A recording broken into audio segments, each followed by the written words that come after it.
Hey everyone, and welcome. Today, we're going to dive into one of the most powerful concepts in AI right now, fine-tuning.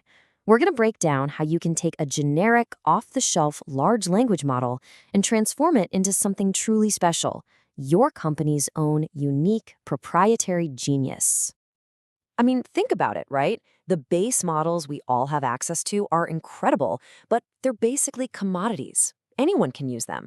So the real question is, how do you build an actual, lasting, competitive advantage?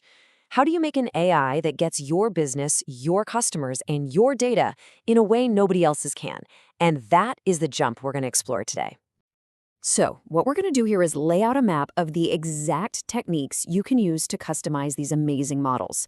We'll cover the why, the what, and the how, so by the end, you'll have a clear roadmap for turning a generalist tool into a specialist powerhouse. All right, so first things first, why even bother with all this? What's the real bottom line business value in taking a model that's already pretty good and putting in the work to fine-tune it? The payoffs here are huge. We're talking about getting way higher accuracy on the tasks that actually matter to you. We're talking about smaller, more efficient models that run faster and cost less. And this is a big one. You get to keep your private data, private, instead of shipping it off to some third-party API. It all adds up to a real, measurable ROI and helps you build a serious competitive moat, an AI asset that your competitors just can't copy. Okay, to make this really stick, let's use an analogy.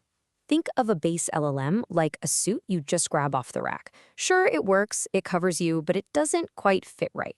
Fine-tuning? That's the master tailor who comes in and alters that suit to your exact measurements, making it feel like it was made just for you.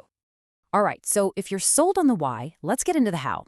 When you decide you want to tailor your AI model, there are really three main paths you can take, and each one has its own set of pros and cons. Let's break them down.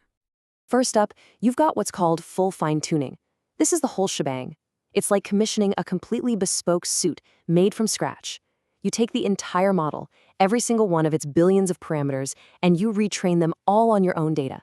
This can give you the absolute best performance. But it comes at a staggering cost in terms of memory, time, and money. Path number 2 is feature-based fine-tuning. With this one, you basically freeze the original suit.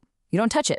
Instead, you just add a small new accessory, like a custom pocket square, and you only train that little new piece. It's super fast and cheap, but it's really only good for simpler jobs like classification, and it doesn't give you that deep custom fit.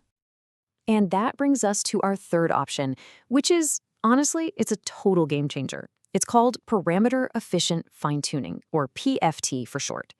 This is like that brilliant tailor who knows they don't have to remake the whole suit. With just a few smart, precise alterations, they can make it fit you perfectly. With PEFT, you freeze almost the entire model and only train a tiny fraction of new parameters. Okay, so this is where it all comes together. You've got to understand the trade-offs. Full fine-tuning? That's for when you need every last ounce of performance and you have the budget of a small nation. Feature-based, great for simple, quick, and dirty tasks. But PEFT, using methods like LoRA, that hits the incredible sweet spot.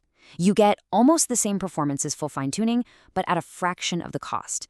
It's no wonder it's become the go-to for pretty much everyone these days. Okay, let's really zoom in on PEFT now, because this is where the magic happens. We're going to focus on a specific technique called LoRA, which stands for low-rank adaptation. This is really the key that unlocked this whole revolution. You know, the idea behind LoRA is actually beautiful in its simplicity. Instead of trying to change the billions of parameters that already exist, you just add in a couple of very small, new layers, they're called adapters, and you only train those. It's an incredibly clever and efficient way to teach an old model new tricks without causing it to forget all the amazing stuff it already knows. And when I say a tiny fraction, I am not kidding. Just look at this number. With LoRA, you're often training just 0.1% of the model's total parameters.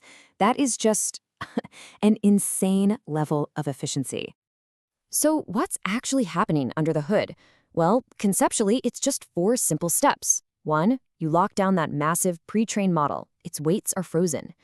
2, you add these small, trainable adapter layers right next to the original ones. 3, you run your training, but the only things that are learning, the only things changing, are those tiny new adapters. And 4, When you want to get an answer, you just combine the original model's output with your new adapter's output. That's it. And this chart, wow, this really shows you the payoff, right?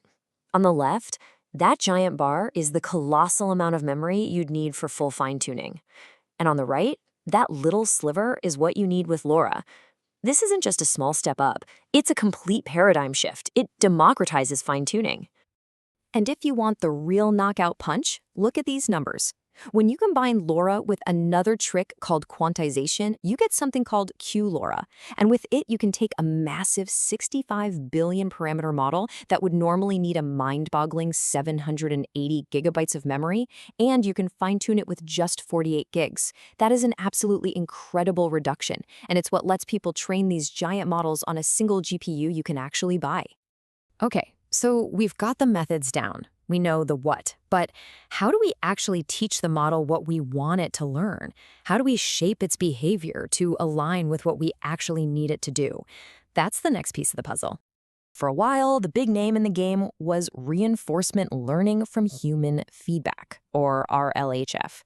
It's kind of like a three-step dance. First, you give it some high-quality examples to learn from.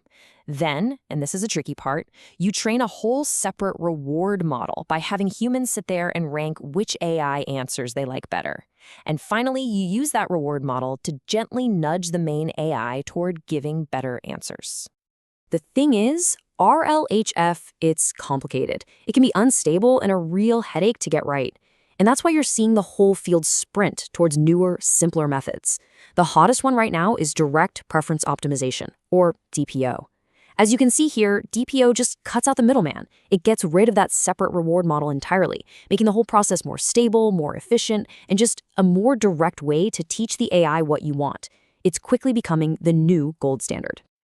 Okay, we have covered a ton of ground here. So let's pull it all together into a really simple framework that'll help you figure out which of these paths is the right one for you. Think of this as your decision-making cheat sheet. If your situation is, I need every single last drop of accuracy, and I don't care what it costs, then yeah, full fine-tuning is probably your answer. If you're like pretty much everyone else, and you need that perfect balance of performance and efficiency, then PEFT with LoRA is almost definitely the way to go. And hey, if you just have a simple classification task and a tight budget, don't sleep on the old feature-based method. It can still be a great choice. And that really brings us to the big final question. We're getting really good at making these models into specialists. But the world keeps changing. New data comes in every single day. So the next great frontier is what's called continual learning.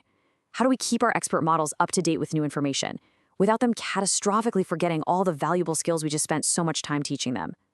That's the puzzle that will define the next chapter of custom AI. Thanks for joining me.